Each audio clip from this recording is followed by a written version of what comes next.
What is up, everyone? Welcome to Cutback Colony. And of course, here, this is going to be an exciting episode. We're going to be getting into some of the things that have been going on around the Twitter with a lot of these media personnel people talking about Trey Lance, talking about Jimmy Garoppolo, and now even former coaches, potentially, maybe even Richard Sherman getting involved in the conversation. So we're going to get into some of that, as well as the fact that you guys can ask anything you want in chat. I'll be more than happy to get into it. What's up, Paul? How's it going, Donald? Welcome to chat, guys. I'm really excited for this episode. So the first part of this is going to be about the ante up section, because I want to ante up with this. I want to ante up with the conflicting reports about Trey Lance. You're hearing it from both sides. Mean to me that there is absolutely no truth to most of this. And then, in fact, the 49ers just don't leak. I mean, that's what it really comes down to. The 49ers don't leak. They don't make these kind of mistakes and errors. And so people reach out there and try to find things that potentially they can talk about. And right now, there's nothing more important to the San Francisco 49ers than the transition, apparently, from Jimmy Garoppolo to Trey Lance. And everyone knows this, and the media is really, really on this point. So right now, that is what is going on. And Lombardo, one of the reporters, he was the one that really kicked this off, talking about the 49ers were underwhelmed with Trey Lance. They're underwhelmed with what he could provide and what he is doing currently. And a lot of it had to do with the arm strength and accuracy down the field. As somebody who saw Trey Lance in person at training camp, that was not something I walked away thinking, was that he struggled going down the field with ball strength and accuracy. I thought he did that at a high level. In fact, that was the one part of his game that stood out amongst everything else. So from my own personal experience, I know Alex would feel the same way. That was something we walked away from training camp saying Trey Lance was really good at.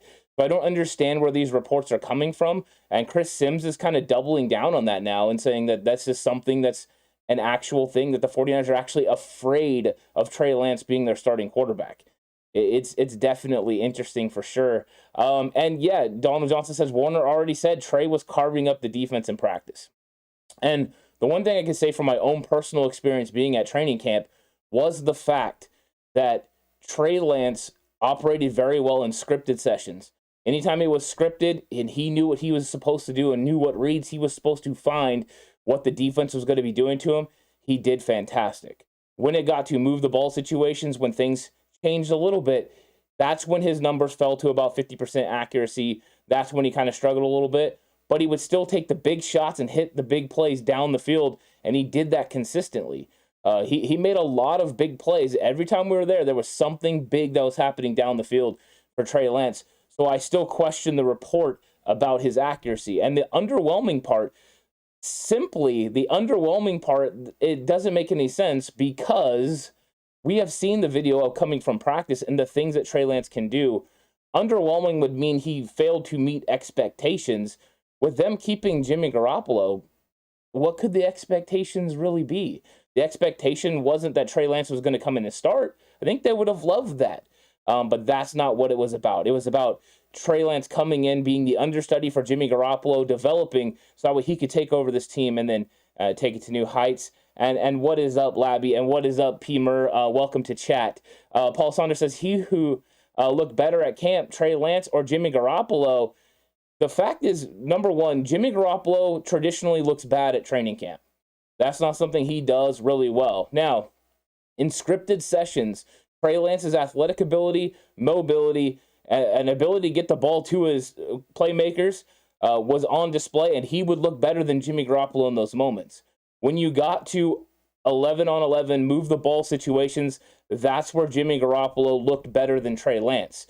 But that is why you're hearing the reports that were coming out from training camp from reporters that it was a quarterback battle. Because if you're not paying attention to what session they're in, knowing that Jimmy Garoppolo is not looking as good as Trey in one of those sessions, you would automatically think it's pulling even.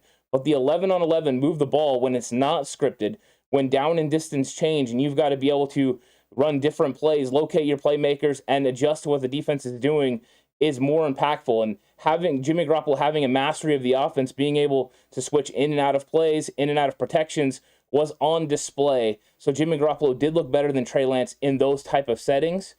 Trey Lance was absolutely better than Jimmy Garoppolo in red zone situations. Trey Lance looked great. The fear of him running the football gave the defense for the 49ers absolute fits. Every time he rolled out, they had to commit a defender to him, and he was finding receivers in the back of the end zone. He was running the ball in. It was on full display there. So those were things that we saw firsthand at training camp, was Trey Lance's ability to create, and not always just with his legs, but with his arm as well. But when it came to play in, play out in certain situations, Jimmy was better. And that's where you understood that potentially Jimmy Garoppolo is going to be the starting quarterback. And that's why every time we walked away from training camp, every day that we went, I said, you know what, Jimmy's going to be the starting quarterback this year. But when Trey figures out how this offense is going to work for him and work with the way the receivers operate and where they're going to be against certain defensive sets, he's going to elevate it. So I think that is something that we knew was going to come. And I think that is what's coming right now. I think that the emergence of Trey Lance is coming right now. So we'll see what happens. But we've got all kinds of media people coming out and having their say now on Trey Lance, and including Chris Collinsworth. Chris Collinsworth coming out and saying he expects Jimmy Garoppolo to be a starting quarterback for the 49ers this season. I did not expect to hear this statement. I thought that potentially, I've heard Richard Sherman come out and say he expects Jimmy Garoppolo to be with the team for training camp. I think that is a more realistic statement. To say that Jimmy Garoppolo could be with this roster in training camp is completely believable. What's not believable, I think, at this point, just with all the talk about how John Lynch has even came on KNBR and said they were close to trading Jimmy Garoppolo. If they had the hesitations about Trey Lance that everyone is making it out to be, why would they trade Jimmy Garoppolo? They wouldn't, right? They proved it last year. They were willing to roll with Jimmy Garoppolo with Trey being the understudy. And I think that they're proving that they want to win football games all the while developing a young rookie that can take them to new heights. So I think that right now, this is just a lot of conversation that's being made by the media because it's an easy target.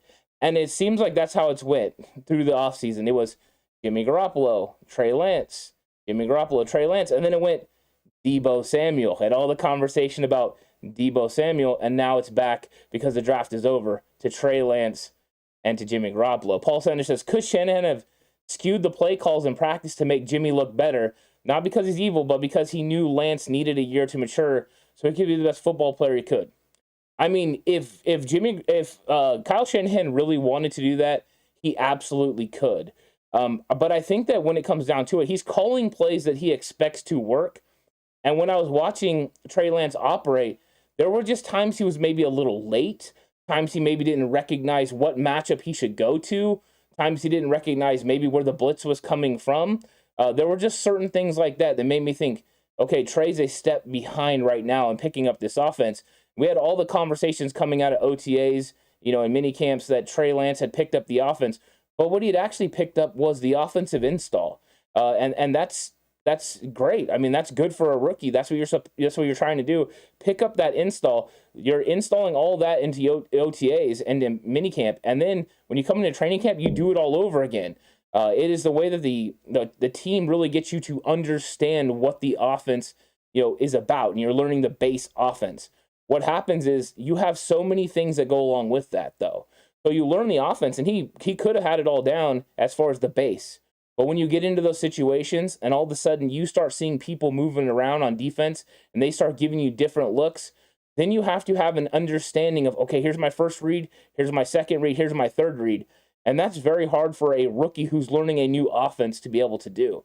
Extreme skill set aside, that's just a really hard thing to do. So I think that he's going to continue to work on that, and I think that's where I expect the development to happen. Now that he understands this playbook, he's going to understand scheme, and I think that's why Brian Griese is very important for him, because Brian Griese knows how to go from read 1 to read 2 to read 3, and somebody that's played the position that will understand the way that teams are attacking Kyle Shanahan's defense or offense right now. The way that they're putting a safety, in that intermediate area and trying to take it away with what's called a robber. So there's that. And we got KNR Collectible saying, sorry to hear about the Ray McCloud news. If you did not hear, they did release some of the jersey numbers. We can go over a little bit of that. And one thing that we learned is that as of right now, my number 14 jersey is not a Ray McCloud jersey. Wow, that was heartbreaking for me. What it ends up being is it ends up being nothing right now. There's no 14. I don't know. I'm Ray Wershing jersey as Ray McLeod takes jersey number 3. The one thing I did see was Charvarius Ward jumping to number 35 again, meaning Jason Verrett's going to wear number 2. So I thought those were kind of some notable things as jersey numbers start to get out there. Of course, we don't know what the rookies' numbers are going to be and that sort of thing. But yeah, this is one of those things that's been fun so far. We'll see what happens as we continue to go through all these things that are happening during the offseason, because the 49ers offseason just never seems to sleep. It's just something that doesn't. So that's why I said we're just keeping rolling with the 49ers offseason.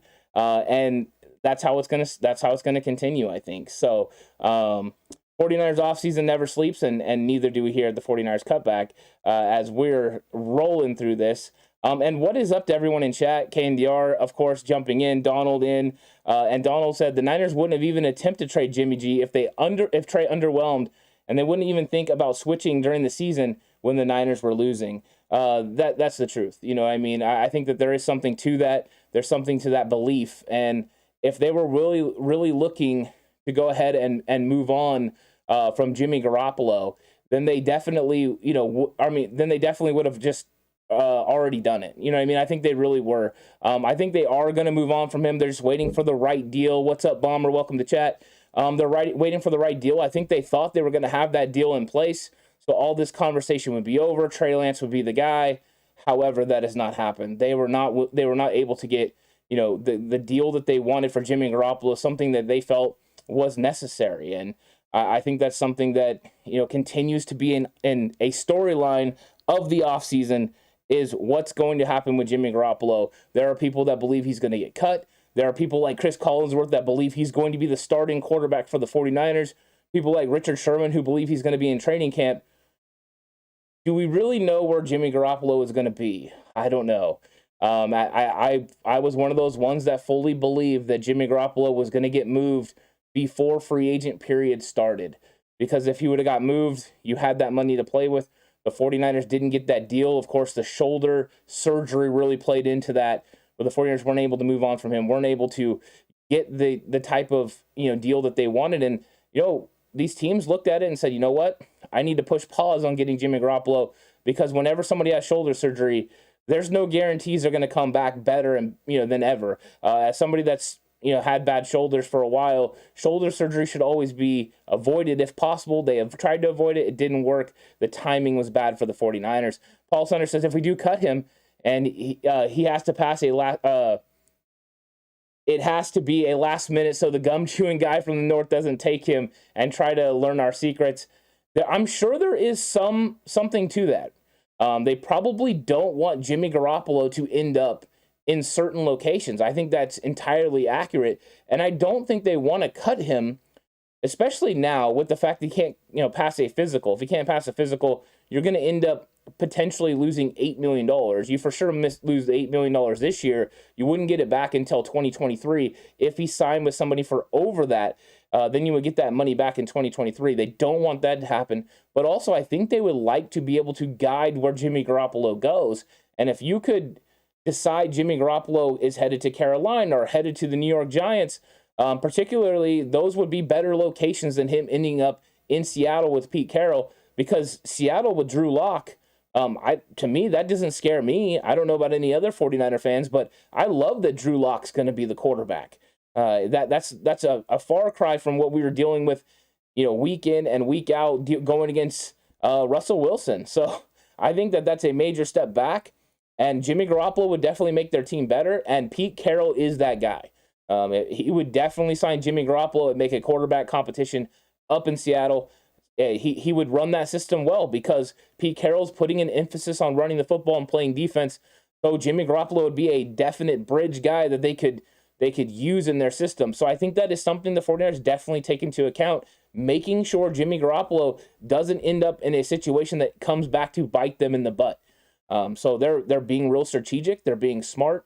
They're thinking about this. And right now they're not ready to move on from him until they get what they feel is necessary, and also where they can send him, where they want him to go. So I think Jimmy Garoppolo conversation is going to continue, and it just keeps rolling on. That's part of the reason I was wanting to talk about this is the Jimmy Garoppolo Trey Lance thing is not going anywhere. This is something that the conversation is going to continue until some things happen. Either Jimmy Garoppolo is no longer a San Francisco 49er or Trey Lance gets outright named the starting quarterback. I don't think Kyle Shanahan is willing to name Trey Lance the starting quarterback if Jimmy Garoppolo is on the roster, because you want to make the kid go earn it. You want him to go out there and have to push himself to be that guy. I'm going to take a quick second right here, though. As you can see the thumbnail up there for the schedule release. The schedule release is going to be tomorrow, and so you're going to want to hop over with us. We're going to go live. Me and Alex are going to be talking about the schedule release, all the ins and outs of where the 49ers are going to be playing, all the primetime games. We're going to be talking about those matchups, what it means for San Francisco, and potentially, who's going to win those games. We can start getting into the W and L situations with what the 49ers record could look like. More than likely, we're going to be wrong, but, it's fun to talk about and start to think about. But I also want to talk about Terrell Owens, because Terrell Owens has a few little things to say about Deebo Samuel. Deebo Samuel has, apparently talked to Terrell Owens about his situation with the San Francisco 49ers. And during that conversation, T.O. says it was very unfortunate, the reason behind the rift between the 49ers and Deebo Samuel. He said he wouldn't talk about that rift until Deebo Samuel was willing to do so himself. A little bit of restraint from Terrell Owens. I was kind of surprised, as Terrell Owens wasn't, willing to spill the tea as it would be, but was willing to take a step back. Now, he did give a little bit of insight later on when he's being asked in the conversation. He says that that Deebo Samuel should get paid fair market value. And what's up, 49ers Breakdown? How's it going? I fair market value. So it's got to be something about the 49ers initial offer. We had heard a little bit of rumors that maybe he was very underwhelmed. They're not excited about the 49ers first offer. Maybe he felt disrespected by it. But with Deebo Samuel not getting moved, with Deebo Samuel, making his push to get traded or at least create some sort of leverage on the 49ers, with that being gone, it appears that this relationship can now be mended. So whatever was done before, I'm sure, the conversation at least picked up because of the trade request. They're probably farther along. But who would have ever thought that we could sit back and say, you know what? Terrell Owens shows restraint. Terrell Owens is a guy that shows restraint. Bomber T's not having it. He says T.O.'s, blowing some stuff. Potentially, you don't know. But I think this is one of those things that the 49ers, are doing it the right way. They looked at the situation. They looked what was going on with Deebo Samuel, and they just said straight up, Deebo made his move, and we're just going to sit quiet. We're going to sit back. If people call, we're going to listen. But we're not planning on trading Deebo Samuel. They didn't blink. The 49ers never blinked in this situation. They never let anyone think that they were going to trade Deebo Samuel. The only people that thought the 49ers were going to trade Deebo Samuel were other people outside the organization. Right now, the only people that think Trey Lance isn't ready could be the people outside of the organization. The only people that thought that Mac Jones was going to be a San Francisco 49er last year were people outside the organization. This is a consistent thing with the San Francisco 49ers because they don't give anything and they don't let their stances be known consistently on players, on contract talks, trade talks. Then people go ahead and fill the void with whatever they believe. And you start hearing all these things about inside sources. HR says it doesn't matter if he isn't ready. Get him effing ready. He's gonna be ready. Trey Lance is HR. I think you're referring to Trey Lance. Trey Lance is gonna be ready. I think Trey Lance is gonna be ready to go. I think he's gonna be very explosive this year. I'm excited to see how much better he is from training camp last year to training camp this year. From what I saw in his improvements, just from Arizona to Houston, was drastic. Trey Lance is going to be able to pick this up. I love what the 49ers did as far as bringing Trey Lance into the building. I like the fact that they were willing to go get their quarterback. We may never pick at 12 again. We got to go get our guy right now while we have the opportunity. And they took a chance and they did it. And so maybe, potentially, the 49ers are going to be able to bring their guys in. And 49ers Breakdown says, I think the 49ers got to do something about Deebo's contract prior to the season, or we might be playing with fire. But how with Jimmy's contract on the books, a lot to figure out still. Yeah, there could be a lot to figure out, 49ers Breakdown.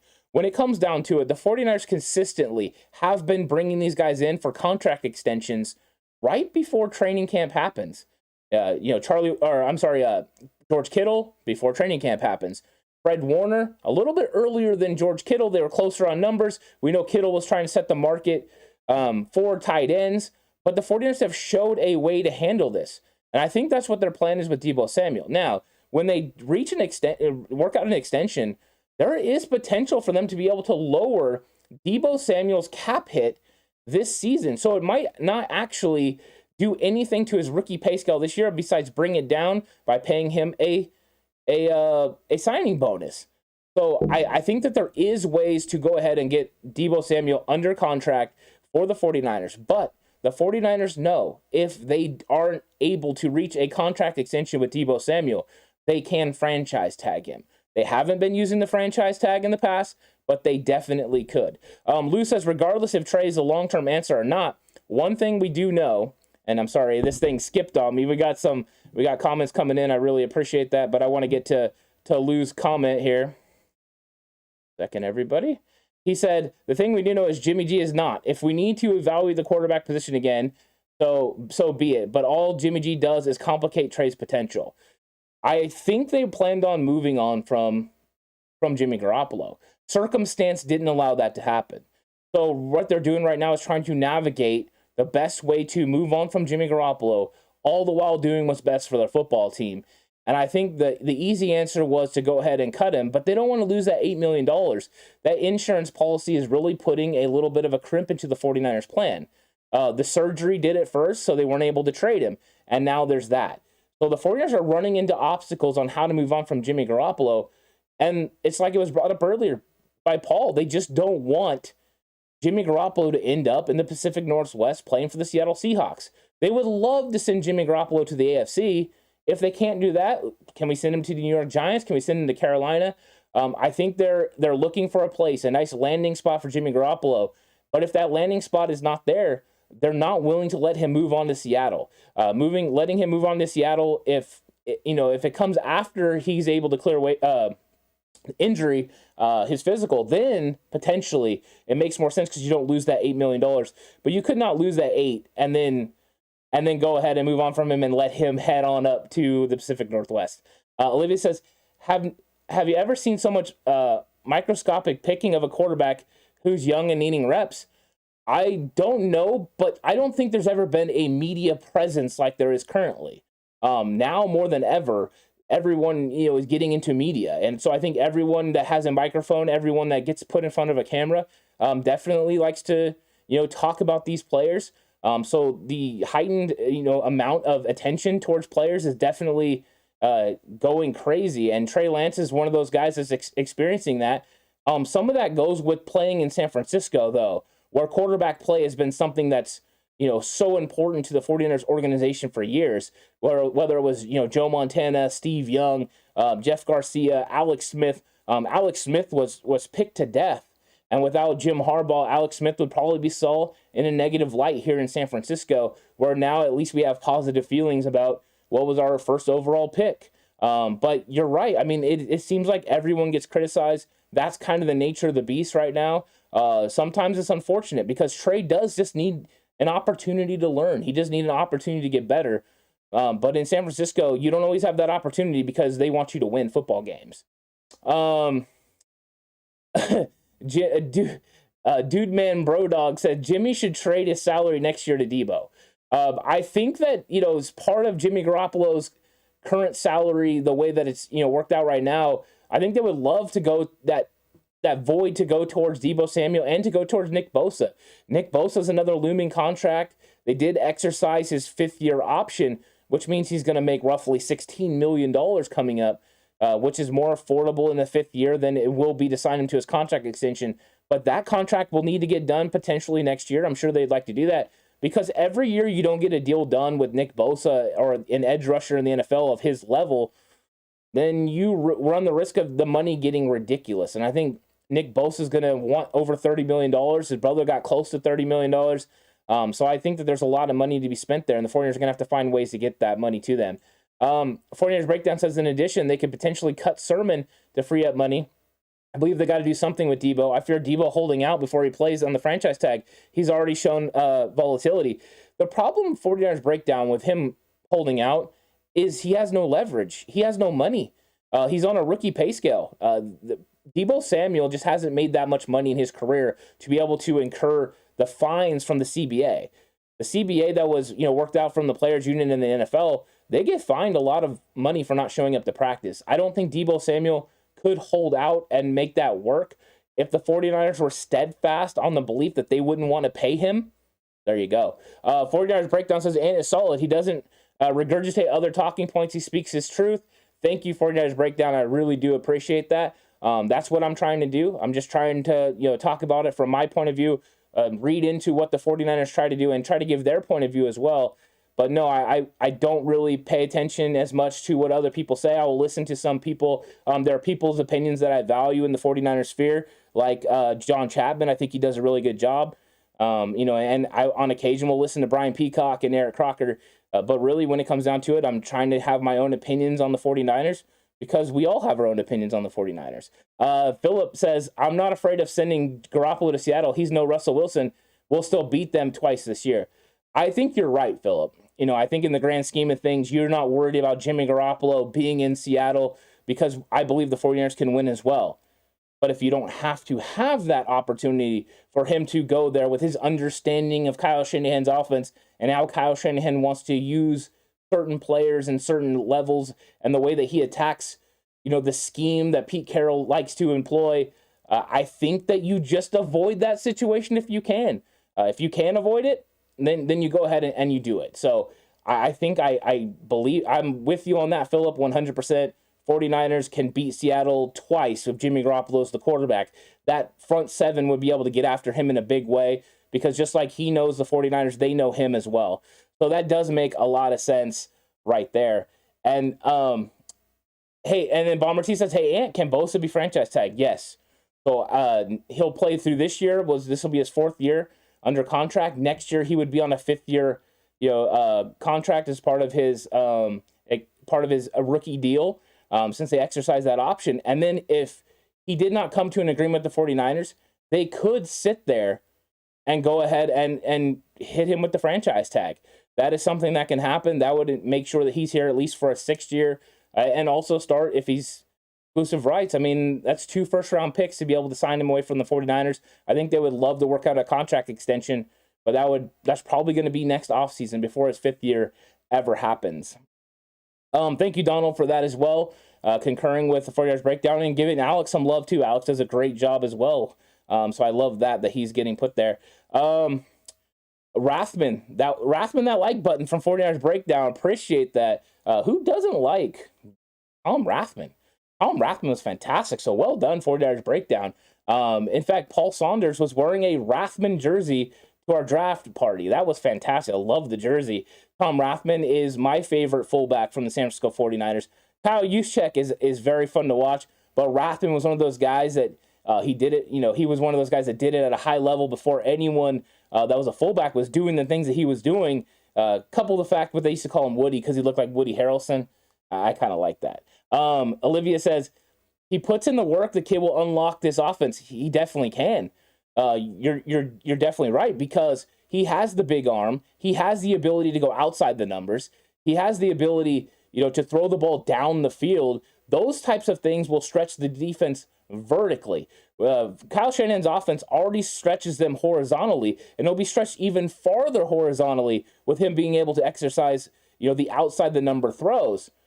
The thing is with Trey Lance, he needs to be able to operate over the middle of the field. That's something he's going to get better at.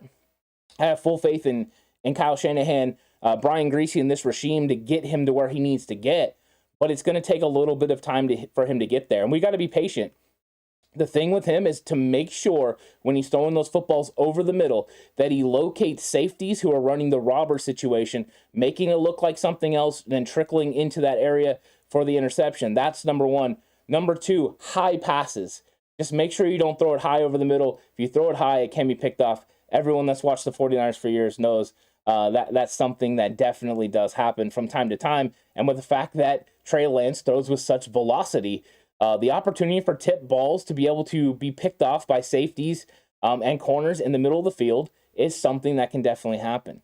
Olivia says, reminds me of Elway with Kyle's dad, the rollouts and the waggles. Yep, you're on point on that, brother. Well, thank you so much. I think that Elway was one of those spectacular players, but never really had the full success that he had until he got with Shanahan. Shanahan definitely unlocked his potential. Shanahan tried to get Steve Young, famously, after Steve Young was trying to come back from the concussions and the 49ers were wanting to move on. Steve Young almost ended up with Denver as a successor to John Elway. But John Elway and Trey Lance comp as far as, I mean, if he has that kind of arm strength, I know Trey has tremendous amounts of arm strength because I've seen it, but if he has John Elway arm strength, he definitely throws it as hard as John Elway. So it's one of those things where I think he's going to continue to get better. We're just on a little bit of a waiting game, and I want to see the improvement. How much has Trey improved in this offseason where he's been working his butt off? That's the one thing I can say about Trey Lance. He's not resting. He's out there working, which I love. And I'm hoping at some point we do see Deebo Samuel working with Trey Lance during the offseason. I think we will. So I'm waiting for that. Let's see. One thing Trey has to learn is when running is to slide. I think he will, Donald. I think he will learn to slide at times, learn to protect himself. There is something about a young player, especially a young player that in college was able to run people over. With his tremendous size, he was able to run people over, get extra yards, and not really take a beating. But I do believe you're right. I think if he doesn't learn that in the NFL, and I think he did learn because he got absolutely stopped at the goal line against Arizona, I think that was somewhat of a wake-up call. Like, you can't always run physically in the NFL. At times you can. There will be times he can finish runs and be able to get into the end zone or get a first down and by putting his head down and really getting those yards. But most of the time, he's going to have to be cautious. He's going to have to get down, protect himself, because if you're quarterback one, you don't want Nate Sudfeld trotting onto the field. You want to be out there every single snap. And I think that's what he's going to try to do. Uncle Rob says, Rathman, my all-time fave, number 44. I love that. Uncle Rob, also a Nebraska fan, so that makes a lot of sense going on there. And Bomber T says, if Trey can't develop touch for those short passes, we are in trouble. I think the touch is going to come with time. Because with all things, if you know where people are going to be and you can throw with anticipation, you don't have to absolutely hurl the ball the way that he does. I think that was one of the things that bugged me at times about Colin Kaepernick. Colin Kaepernick wasn't even throwing into a tight window, and he would absolutely throw a laser shot. And you're like, you didn't have to throw it that far. If you'd have thrown with anticipation and led the player, it would have been a more catchable football. That was something that Joe and Steve did at an all-time level, and that's something that John Elway and Dan Marino learned through time. I think that Trey Lance right now has to throw with velocity to be able to get the ball there while he's still trying to learn how to understand this offense. But I think he's getting a mastery of this offense continually. Matt Ryan didn't understand Kyle Shanahan's offense fully until year 2. Trey Lance will have an uptick in that. Am I expecting him to understand the ins and outs of Kyle Shanahan's complicated offense right now? No. Am I expecting him to have a very good grip on the 49ers offense? Yes. And I think that's what we got to understand. There's going to be a full grip, a full opportunity for Trey Lance to continue to grip this offense, and he's going to get better and better. And you're probably going to see a lot of growth during the season, which I'm going to love. So I think that right now we just got to have tempered expectations for Trey. Ignore the things going on out there, the 4,500 yards, the 30 touchdowns, the 10 touchdowns rushing. Just ignore that noise right now and have a good way to handle it. It's just let's let Trey learn. Let's let Trey do his thing. And when it all pans out, Trey Lance is going to be a good quarterback for the 49ers. Olivia says, hey, Humble Cap said he want coaching on his delivery. Lance consults with others on his craft. Yeah. So I think that Trey Lance is trying to get better at all aspects of the game. That's something that he's trying to do. That's something he always does. And the way that the NFL is built now, every single one of these players go and work with specialists. If you're a defensive back, you're working with a defensive back coach during the offseason. You're checking in with your coaching staff but you're working with other guys. You're learning from other players. You're learning tidbits. George Kittle and them do tight end university, and everyone's trying to learn from each other. Everyone is trying to get an edge up, an advantage, and you see that continually. And I think Trey Lance is no different. One of these young cats. I mean, he's only 22 years old, 21 years old. He's a young guy. He's going to get better and better. We just have to kind of give him that time. Paul Saunders says, hey, there was a few times in the Texas game that Trey hit short passes. He did. Trey Lance at times was willing to hit checkdowns, which I love.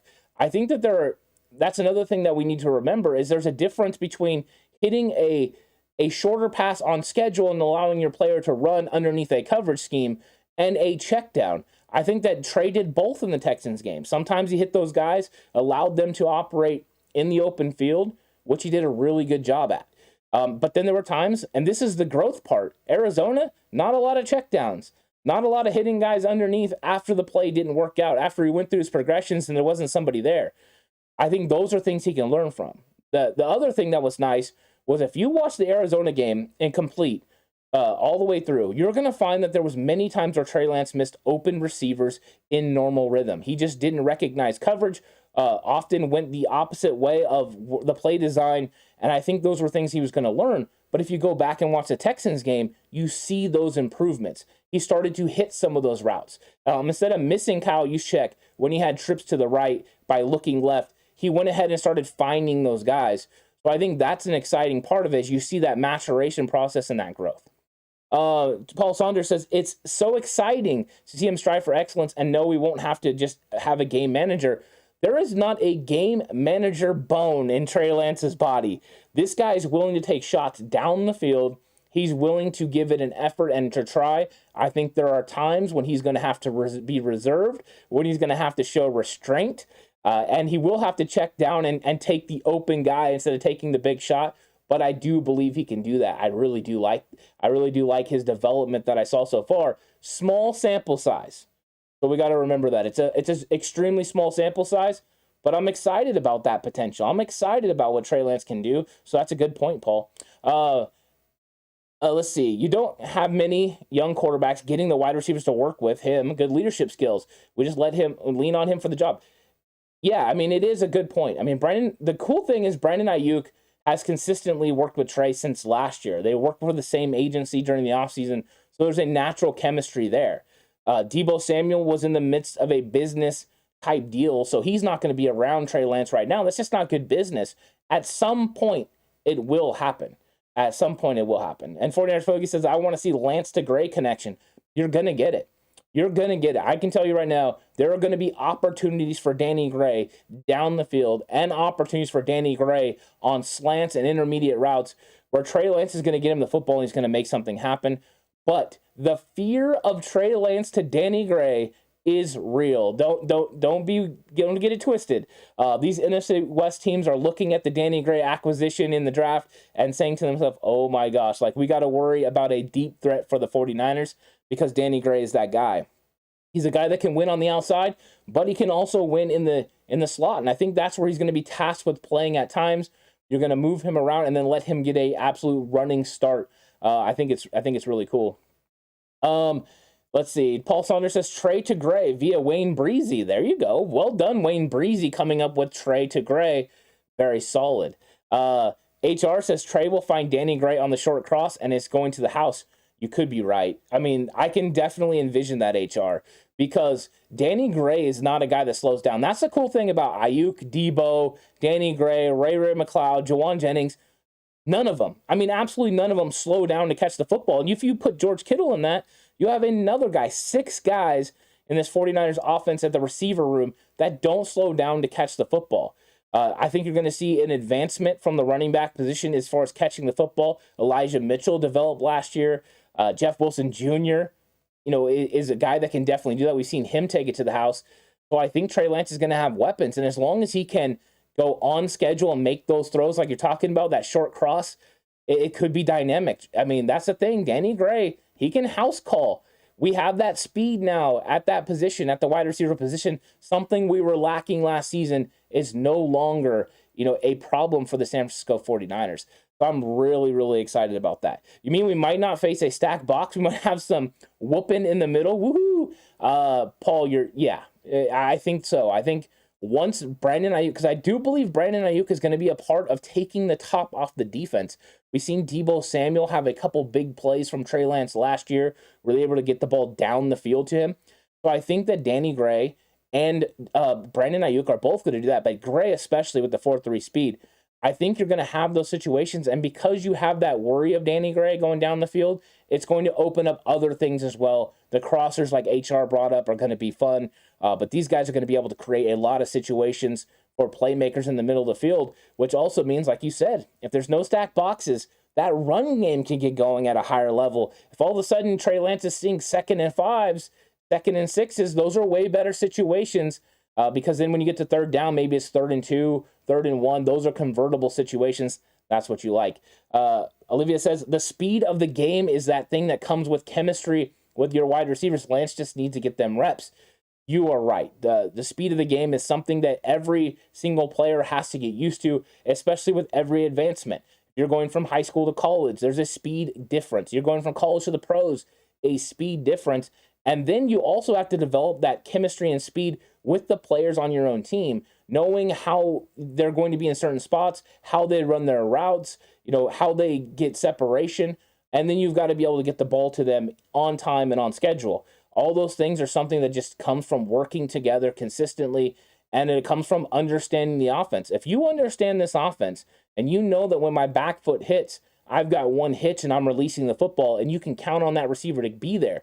That was one of the things Jimmy Garoppolo said last year about Mohamed Sanu. He could count on him to be there. And I think that is something that you get from veteran wide receivers that these young guys are going to have to learn. Donald John said, will we see Trey to Trey this year? Or I think that Trey Sermon is an interesting person, a player on this team, Donald, because Trey Sermon didn't fit the normal mold of what San Francisco 49ers like to do. Ty Davis Price fits what the 49ers like to do. He's going to be able to have that patience in the interior. I do believe they're similar players. When it comes to Trey Sermon, there's some development that needs to happen there. But I do think there are situations you can put Trey Sermon in the shotgun in certain situations, and he'll be able to handle working with Trey Lance in certain read option situations. His jump cut ability is pretty good, and he is a big physical back. So I am curious to see how they use him in preseason and in training camp, and see if potentially there's still an avenue for him to be able to do something, for the San Francisco 49ers. And Lou says, and off topic a little bit, but speaking of coaches, what do you make of Scangarello noise, if at all, and Greasy coming on board? I think that's a really good conversation right there, Lou, because I think when it comes down to it, with Scangarello's making some comments. We know that he took an offensive coordinator job, and I think he honestly would have loved to have moved up for the San Francisco 49ers. I think he wanted Kyle Shanahan, to give him that offensive coordinator job when Mike McDaniel left, maybe even the run game coordinator job, but he didn't. Kyle Shanahan decided that wasn't a way that he wanted to go. And so Scangarello's comments, I've read them, and I think that Scangarello's making comments that sound more like he's a believer in a Jimmy Garoppolo style of quarterback, a quarterback that gets the ball on schedule, gets the guy the football. So you automatically a lot of times believe it's negative towards Trey Lance. However, if you're somebody like Kyle Shanahan and he believes that Trey Lance can do those things that Jimmy Garoppolo can do, get the ball on schedule, complete passes at 70%, which everyone wants, every single NFL team in the league wants that, then if you have that big arm and you have that athletic ability, then you have an elite quarterback. So I think that when it comes down to it, it may not have been all the conversation about Trey Lance, but about what you're ultimately looking for in a quarterback in the NFL, and maybe what he also thinks. Scangarello, what he believes. Scangarello had 1 year as a NFL offensive coordinator for the Denver Broncos with Drew Lock. Drew Lock's best season as it would be, but he got fired and he didn't last there. So I think that Greasy coming on board is a little bit more about the experience of playing the quarterback position in the NFL, where Scangarello maybe doesn't see it from that area. He sees it for a different point of view, where Greasy can help with the mental part of it, about understanding when you're in the midst of the fire and experiencing, all the bullets coming your way from the defense, how you operate, and when they're doing certain things, what you need to do. So I think that's where Greasy adds. M. Turner, latest wide receiver pickup, wide back, gadget player, maybe. Are you talking about Calvin Turner, or are you talking about Malik Turner? I think that we keep talking about Calvin Turner, coming in from Hawaii. Calvin Turner is a guy that is a wide back potential because he plays. I mean, he started his college career as a cornerback, became a quarterback, and then when he went to Hawaii, became a running back wide receiver combo. He's a guy that's exciting. I think he's coming in Friday. I didn't see if he signed. If he did, let me know in chat, and that would be really cool. So I'm excited to kind of talk about him because I would love to see him, be able to potentially do something on this 90-man roster. David Green said, this is going to be the best Shanahan 49ers we've seen yet. Yeah, it could be. And well done, David, over from Facebook. Really appreciate that. It could be a good situation for Kyle Shanahan. I mean, he's been looking for this kind of a quarterback that can do all the things and run his offense to its full potential. He now has a guy with the physical traits and potentially the mental capabilities to do it. He's never had a guy with this much athletic ability and talent in one guy. I mean, he had Matt Ryan, but he's a stationary target. He had RG3, but RG3, wasn't as much of a pocket quarterback. They had to use his running, he had to use his legs. So potentially Trey Lance is all that rolled into one, but we don't know yet. We have to let the kid learn. But potentially, if Trey Lance is ready to go and mentally he's got this offense on lock, yeah, you're going to see this thing blow up. I mean, these guys could really, really get it done. So that's a good one, David. I like that. Lou says, any validity to the Scangarello noise? I don't think so. I don't think so. I don't think Scangarello, and I really don't think that they care what he thought anyways. Kyle Shanahan never let anyone in on his decision besides John Lynch, Scangarello included. Scangarello did go and watch Trey Lance throw at his second pro day, but he wasn't even the one running the stuff. It wasn't about him. It was about Kyle Shanahan and what he wanted to see, and it was about John Beck. John Beck was the one that put the script together. He's the one that worked with Trey Lance and gave Kyle Shanahan the information that Kyle Shanahan needed to go ahead and make his draft pick. But we all know Kyle Shanahan was already leaving Justin Fields' pro day, drawing up plays for what he was going to do with Trey Lance. Bomber T says, Sherman is Anthony Lynn's kind of running back. I think we'll see some improvement. He does seem to fit what Anthony Lynn wants. But this is also not Anthony Lynn's offense. This is Kyle Shanahan's offense. So they're going to be doing the things that Kyle Shanahan wants them to do. And they drafted him, and Bobby Turner was working with him on becoming a one-cut-and-go guy. He has the physical traits to be able to do it. He just hasn't done it yet. That's why it was a head-scratching move when it happened, because he didn't fit the scheme. He didn't fit what the 49ers want to do. And so I think that there needs to be some development there. There's a lot of potential in Trey Sermon. He's not a bad running back. He's a good running back. He has nice feel. He has good vision. He doesn't have the straight ahead speed. He doesn't have the speed to run the outside zone consistently, but he could fit in a gap scheme if he's able to become a one cut and go guy. And he could definitely fit in a inside zone scheme. What is up, Android user? How's it going? Great to see Coach Ant with his own show with a different look. Thanks, Android user. I really do appreciate that. Donald Johnson says, did the Niners really pick up Turner? Last I heard, he was coming in for a visit and was just going to another team for a visit.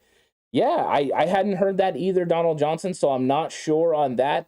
I do know that they were interested in bringing him in. He was also going to be going to work out with Baltimore. I did say if he comes into the building, don't let him leave. I do think he fits what the 49ers want to do, so that's what I would definitely want to see is them bring him in, because I think he would be an exciting player on this 90-man roster. The ability to play running back, wide receiver, something Kyle Shanahan values, but also the emphasis on special teams. Now you would have another return guy, a guy that's very dynamic with 4.4 speed that could potentially help you there if Ray McLeod doesn't work out, Ray McLeod gets hurt, whatever. That way you're not turning back to Brandon Ayuk and potentially Ambry Thomas, because Ambry Thomas did it a little bit as well, and he has some of that ability. What's up, San Francisco? Says, yeah, I got my Madden roster mirrored to the real team. Close AF. Wow, John, and I know you sent that on Twitter. I'm going to have to go check that out. Well done, San Francisco. Mirroring the roster already. I love that. Getting his Madden ready, getting it ready to go. I love that. How about the depth at DB finally? Love it. Yeah, I'm loving the DB depth. And I think that the addition of Jason Verrett late was something that needed to happen. But Jason Verrett coming in there now changes the whole thought process of this defensive back group. This corner group is absolutely fantastic. I'm loving it. I think the only question now is the second safety, but if they're feeling very comfortable with Tarvarius Moore and the development of Talanoa Hufanga, and they have some belief in George Odom, they might not go with the Jaquiski Tartt. They might not have been willing to address that safety room, but the cornerback room has depth all over the place. They're going to keep 6 cornerbacks on this team. I wonder who those 6 are going to be, because they have veterans all over the place, and they have some really good young rookie players that have been developing. Oh, what does Stan? Lou's asking about Stan. So when it comes to the merch and the Stan, there's all the conversation all throughout the year. If you've ever heard of Eminem, you know that there's a Stan. He's like his biggest fan. He writes to him all the time. He's like his #1 fan. Well, when it came down to it last year, people were Jimmy Stans, if they were just all about Jimmy, didn't care about anyone else, or they were Trey Stans. Famously, I made the statement on a show, I don't care. I'm not a Jimmy Stan. I'm not a Trey Stan. I'm a 49er Stan. So that's where you get the shirt. It's something that kind of relates to what was going on all over Twitter and then with the 49ers. Let's see. Did I miss something? Oh, Jason Poe. Okay, yeah, Jason Poe. Potentially, Jason Poe could come in and play some sort of athletic role for the 49ers, a different position than offensive line. I don't know for sure. He moves well at 300 pounds. If they're expecting him to be a skill player, he needs to lose weight. That will also help him get faster, create more mobility, and he'll still be able to be an explosive blocker against linebackers and, second and third level players. But he needs that to be able to be more athletic. I think if he's playing offensive line, he needs to put on a little bit more size, but he's a great puller. He's somebody that's probably one of the most interesting guys to watch. David Green says TDP brings an explosion to the line that Mitchell and Sherman just don't have. With TDP, I really enjoy his patience when he gets into the fray of the offensive line, the way he's able to feel so comfortable in his surroundings. I like that about him. He's patient. He's very physical to finish runs. But with Elijah Mitchell's vision and able to go through these little tiny small holes is something I like. He's a downhill runner, which means he likes to get vertical quick, that one cut and go thing. I think Elijah Mitchell and TDP are actually a nice complement for each other, so I like that. Paul Saunders says we have some great depth all the way around. Camp battles are going to be interesting. Yeah, I'm loving camp battles. I think that's going to be so good. It's going to be so much fun. Coach Ant looked like he had some 420 partake. Well played there. Android user, does Shanny give the assistant coaches the freedom to try different schemes on offense? Now that we've lost McDaniel, Bobby Turner, maybe Anthony Lynn can help Sherman and Hasty shine. He doesn't give them a opportunity to try different schemes. The different scheme or something that is maybe fit within the scheme of what Kyle Shanahan wants to do will actually come from Chris Forrester, who's the running back coach. The run game coordinator. The run game coordinator is something that could definitely have some sort of an influence. But when it comes down to it, these coaches know you're doing what Kyle Shanahan wants to do on offense and defense. Even DeMeco Ryans, he's doing the defense, but he's doing it as a part of Kyle Shanahan's plan. The head coach is the ultimate CEO. He's the one that determines what all coaches do. Now, he could give them freedom to be able to bring things up to him. And we do know Mike McDaniel said Kyle Shanahan is collaborative. That means he listens to what his coaches has to say. So I think that is something that, he will listen to them, but they will not be able to influence scheme unless that's something he wants. I think he would listen to them. We know that in 2019, they ran more gap scheme than Kyle Shanahan had ever ran before, and it worked because people are trying to take away his outside zone. So potentially his scheme can fluctuate by personnel, what defense they're going against, but no, they don't have the ability to just dictate scheme. To do different things as far as developing players, I'm sure Kyle Shanahan would sign off on that. If Anthony Lynn went to him and said, hey, I got this particular drill or this particular way that I want to approach Trey Sherman because I think he's going to get better, then they would definitely do that. Let's see. Good vision and wait on his blockers. Yeah, I like that. Good one there. Lou says, I think one of the corners is the most likely being looked at as a potential safety. It could be. With the amount of corners they have, they could potentially roll one of those guys over. Maybe Dante Johnson is that guy with the experience to be able to play safety last year. That showing that mentality, being able to do both, is something that's very impressive. Ronnie Montoya says, when is the cutoff date for decisions on Ford, Mack, Jimmy G? With Jimmy G, I mean, and in fact, for all of them, there's really no cutoff date. Right now, the 49ers are currently under the salary cap. We know they have to sign their draft picks, which will come up at some point, but there's no cutoff date for it. I think more than likely you're going to get some decisions on Ford and Mac after June 1st. I think with Jimmy G, it's going to be well into July, because in July, that's when he can finally clear his physical and be cleared to be able to be cut. I'm sure teams will call about him once he is cleared and ready for them to check his medical. So I think those are things that are going to come up, but really there's no timetable on them.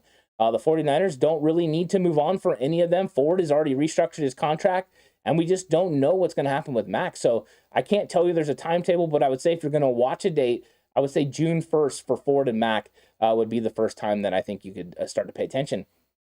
David Green says, how do you feel about Treader if Mac decides to retire? I would love for the 49ers to be able to bring in J.C. Treader.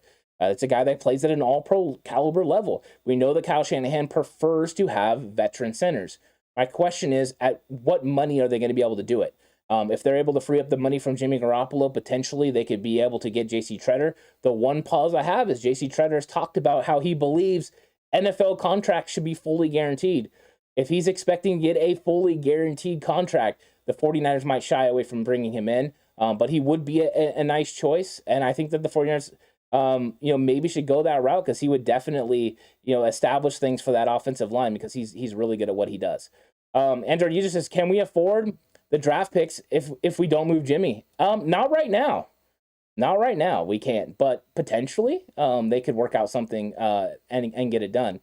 And I think that multi-purpose player use the 49ers way. Yeah, exactly. That's how the 49ers use players. They use them in a multitude of ways, and they just keep bringing on guys. Olivia says the assistant coach has ties to Kyle's pops and played in the system too. I think we're about to see a different offense, mobile pocket passer. We could, we'll see what happens with that development. Philip says, like your new format at concentrated analysis. Thank you so much, Philip. I really do appreciate that.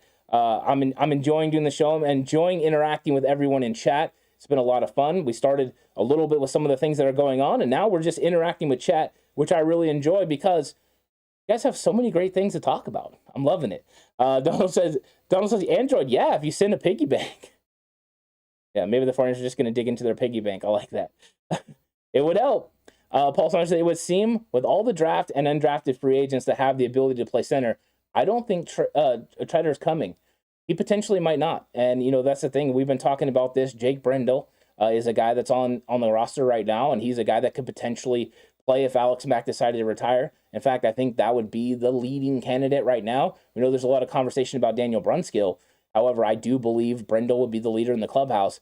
And then I'm keeping an eye on Nick Zakelj, the draft pick that they got this year from Fordham. I think he's going to move to center. I think he has the ability to start in this league at the center position. In fact, I think he's highly intelligent. He's going to be able to handle everything that gets thrown his way.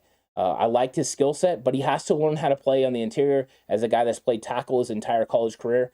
So there's something to it. We saw snaps of him inside the red zone. Inside the Senior Bowl, playing inside at the guard spot. And I think he did a really fantastic job. I liked how much development he had even at the Senior Bowl, and we know he's been working on that since. So the whole draft process, I'm excited for that. So Zakelj, somebody to keep an eye on, even though I do hope Mac comes back. Ronnie Montoya says, what's the max number of rookies can we get out of the 23 coming in? You're probably not going to get that many. I mean, of course, the draft picks are going to be guys you're going to concentrate on. So I think that right now, potentially you're going to see, I guess all 9 rookies have a chance. I think I would normally take Brock Purdy off that list. I think he's going to be on the practice squad. So I don't think he's going to make it. So I guess the other 8 guys, but potentially I could see 6 or 7 of the draft picks making the team. And even that's stretching it. Even that is stretching it big time. So Android User says, you think Brendel's stock is higher than Brunskill? Even though Brunskill started, no. I don't believe his stock is higher than Brunskill. I believe they want Brunskill to play guard. And because they want Brunskill to play guard for a second full year, because he hasn't done that yet, my belief is that right now they're willing to keep Brunskill there and roll with Brendel at center. It's something that they flirted with a little bit in 2020 when they had injuries at center, and I think that they would continue to do that. So I think Brunskill is one of the guys, a mainstay. They want him next to Mike McGlinchey. They don't want that much turnover by moving him to center. The experience would definitely tend to lend towards Brunskill going to center. I just don't think so. I think they're going to value him as a guard, and I think Brendel's a guy that was with the team last year, and potentially he could slide in. They'll see what he can do, And then I think Zakelj would push him if Alex Mack does, in fact, retire. Olivia says, you think the NFL should increase the overall roster size with extra games plays? Yes, they should. They've already increased the practice squad. They should increase the roster size. I think when they go to 18 games, because yes, I believe they will go to 18 games at some point, and when that happens, I believe the roster size will jump to 60 active players for games, and I think that it's going to really elevate. The problem is getting the players union to agree, because then you have to spread out that money of the salary cap among 60 players. So the players might not want it to happen because they want their money. So I think that it's a tough thing to navigate, adding a second bye week as well as something that's going to happen. So potentially. David Green says, does this team make the playoffs with where we sit right now? Most likely we won't have a winning record. I see us dominating with the moves we've made. I don't think there's anything to show that the 49ers don't have the opportunity to make the playoffs. I think the 49ers will make the playoffs. They proved last year they can do it. They can finish second in this division for sure. Potential to beat the Rams and finish first. It all depends on the hiccups with Arizona. But Arizona hasn't proven under Cliff Kingsbury that they can finish off seasons. They start strong and don't finish. So until they prove something, I'm not seeing it there. And then you go ahead and you add Seattle to that. Seattle has not taken a huge step forward. In fact, they've taken a step back without Russell Wilson, which means the 49ers can beat them twice. That is different from last year, which means the 49ers finish with a better record and a better opportunity. I think the 49ers are going to make the playoffs. But that's early observations. Philip says, finally, I'm beginning to feel comfortable interior offensive line. Still wish we had traded up for Dylan Parham. Hope Alex Mack stays with us this year. Love Dylan Parham. Dylan Parham was a great football player. Would have loved the 49ers to be able to slide him in. The good news, Philip, is Spencer Burford and also Nick Zakelj are very exciting prospects. Hopefully we'll get something out of Aaron Banks. But yeah, Dylan Parham would have been very nice. And I'm with you on Alex Mack. I hope he comes back. Paul Saunders, we have the top 5 toughest schedule in the league. Still hopeful. Yeah, we do. And that part of that's playing the AFC West. When you have to play the NFC West and the AFC West, you're probably going to have one of the toughest schedules. But the 49ers can do it. I mean, they proved last year they can win football games when they're back against the wall. They've went ahead and insulated themselves in some areas, and some areas they got tremendously better. So let's see if they can keep that going. I like when the talking heads don't rank you. Yeah, I love it when the national media doesn't look at the 49ers as a potential playoff team. Let them talk their noise, because that's usually a good thing. I mean, cue Adam Rank and his decision to not have the 49ers win almost any football games, and then they end up in the Super Bowl. So I like that. Lou says, I mentioned that yesterday, but we need a long-term answer at center to pair with Trey, not a Brunskill, Brendel, or Treader short-term fix. Hope you are swimming on Zakelj, Ant. Yeah, I hope I am. And thank you, Philip, so much for the $2 super chat. I really appreciate that. It's very nice, and that's great. Thank you for doing that. I really appreciate it. And Donald Johnson says, Megan, who will be the wedding officiant when it's live on TC's channel? Will it be Ant? Breaking news. You're right, Donald. It's going to be me. I'm going to be the officiant. Oh, well done. So there you go. Cyrus says, hey, Ant from Cyrus and Brada Frank. What's up, Cyrus? How's it going? Love that. What's up, Frank, as well? Good to hear from you guys. Welcome to the stream. I'm not going to go that much longer.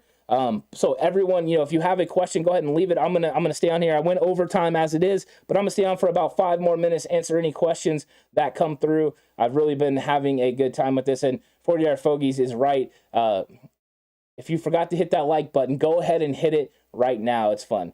Olivia says, we will be battle tested. You'd rather play good teams than cream puffs. Here's an interesting part of this. Now, you do want to play tough teams, but you don't want to have the toughest schedule. As a former coach, I want to have a mixture of really good opponents to play and some cream puffs, because when you have the cream puffs, you can go ahead and make sure you work some things out and work on some things. So you don't want a completely tough schedule, because, I mean, you're going to take a beating. 17 games is a long football season, but I get what you're saying for sure. You do want to play tough teams. You want to be tested, so when you get to the playoffs, you're ready to roll. The 49ers were basically in playoff, preparation. Ooh, almost didn't get that out. Preparation for a long time last year. So they were battle tested and ready to go. Andrew, do we know who will start at left guard? No. No idea who's going to start at left guard, because I would think the normal observation would be it's Aaron Banks. You drafted Aaron Banks high. You're going to go ahead and slide him in. He's had a full year to learn the offense and, change his body to be able to do what the 49ers want him to do.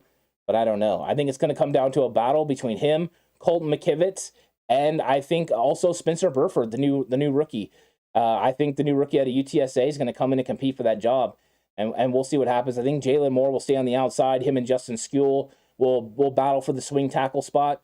And I think that's what the 49ers are doing right now, but they have a lot of really good. Balance their coach, I get you. Yeah, it's one of those things where there's different thought processes on it, but everyone likes to have a couple of games where you can kind of get your starters out a little bit early, let them rest because it's a long season and it's tough.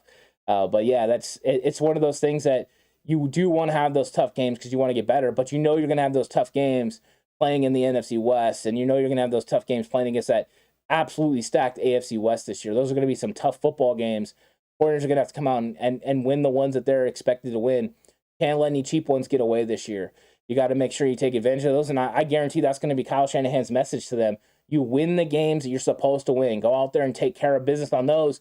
That way, when it comes down to those tougher games, and maybe one of those gets away from you, just like last year, the 49ers should have won against Tennessee. You let that one get away from you. If you didn't let those Seattle games happen and you won those games, then Tennessee game wouldn't have been so heightened. So I think sometimes you just got to win the games that you're supposed to win, and then the other ones you got to do your best to try to win those games. And I think that's how it plays out. Having a tough schedule makes it a little bit harder. You're right, but getting into the playoffs is the ultimate objective, because once you get in, it's a new season. Anything can happen, and if you're in there, you can make things happen. Let the camp battles begin. Yeah, let the camp battles begin. It's going to be an absolutely great season. And guys, I really appreciate everyone for coming through. It was an absolutely fantastic Cutback Colony chat. You guys were live. It was great. Tomorrow is going to be the schedule release show. Hop over to the channel, check it out. Me and Alex are going to be talking about all of the moves that are getting made. It's going to be a lot of fun. You're not going to want to miss that. So hop over here. We're going to go live somewhere around 5 o'clock, and we're going to be, actually, it will be 5 o'clock, and we're going to be talking about all the things that are getting announced, all the primetime games that the 49ers are going to be making and playing, and so it's going to be a good time. So make sure you guys hop over. You guys are all great. I really had a great time. Looking forward to every single Cutback Colony. It was exciting. Thanks, everyone, for coming through, and I'll catch you guys on the next one.